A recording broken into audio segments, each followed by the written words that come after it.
Сурооң бүттү сенин. Сураныч, тынчыраак, мыйзам чегинде жүрчү. Макул. Саламатсыздарбы? Менин атым Айсулуу. Эми чоң иштейбиз. Жигиттер, силерге тапшырма. Мага бир адам карыз. Ошол карызымды өндүрүп бергиле. Ким ал?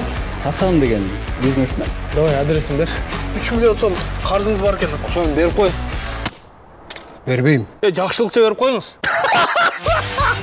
Азыр мол бүткүчөт, төртөөгү чачып коём. Жетим. Бизден отурбайбы? Биз экөөбүз. Сен жалгызсың. Анан Жигиттер.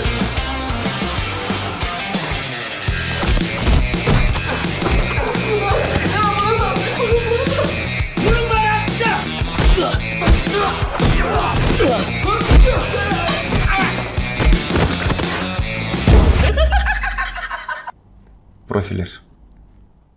Качан акчаны берет? Берет экен өзү. Эй, силер адам болосуңарбы деги?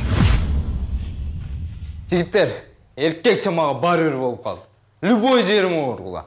Мурдуга эле урба болду. Эркекче көңүлүм айланып кетти.